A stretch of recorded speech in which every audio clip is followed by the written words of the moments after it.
असतो मा सद्गमय तमसो मा ज्योतिर्गमय मृत्योर्मा अमृतं गमय सर्वेषां।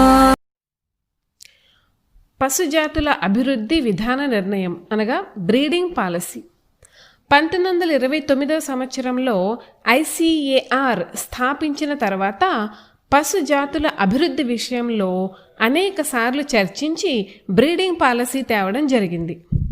పెరుగుతున్న జనాభా యొక్క అవసరానికి తగ్గట్లుగా పాల ఉత్పత్తి పెంచే అంశం ఒక పక్క, లక్షలాది ఎకరాల్లో సేద్య పనులు చేసే సామర్థ్యం నష్టపోకుండా చూడవలసిన బాధ్యత ఇంకో ప్రక్క శాస్త్రవేత్తలకు సవాలుగా మారింది.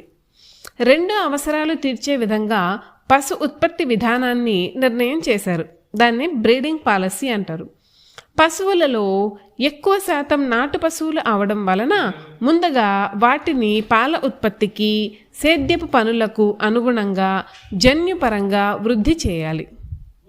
నిర్దిష్టమైన జాతి లక్షణాలున్న ప్రాంతాలలో ఎంపిక చేసిన పశువులను ఉత్పత్తికి వినియోగించడం ద్వారా పాల ఉత్పత్తిని, పని సామర్థ్యాన్ని పెంచే విధంగా ఆయా జాతులను వృద్ధి చేయాలి. కేవలం వ్యవసాయ పనులకు వినియోగించే జాతులలో పాల ఉత్పత్తిని కూడా పెంచే సందర్భాలలో పని సామర్థ్యము దెబ్బతినకుండా చూడాలి. పాల ఉత్పత్తి బాగా ఉన్న జాతుల సంఖ్య తగ్గుతున్న దృష్ట్యా పాల ఉత్పత్తిని గణనీయంగా పెంచి అటువంటి ఉత్తమమైన జాతి సహాయంతో వెనుకబడిన ప్రాంతాలలో పశు జాతుల అభివృద్ధి పథకాల ద్వారా నాటు పశువుల యొక్క ఉత్పత్తి సామర్థ్యాన్ని పెంచాలి.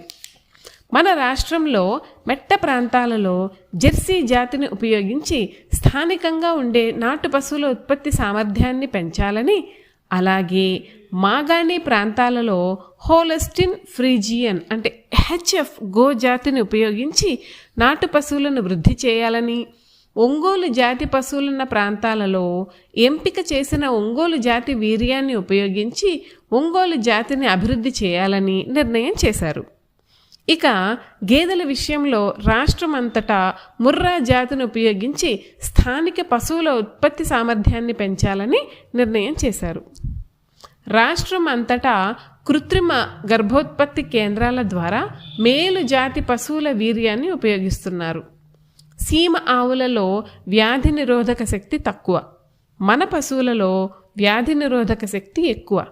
ఉత్పత్తి పెంచుతూనే వ్యాధి నిరోధక శక్తికి కూడా కావలసిన మేరకు రక్తంలో ఉండవలసిన ఆవశ్యకత ఉంది.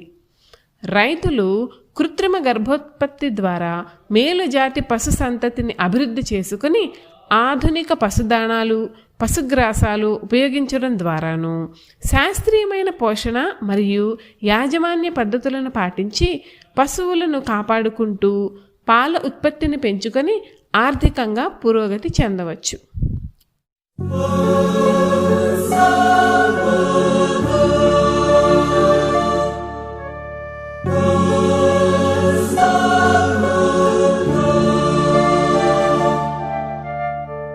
Oh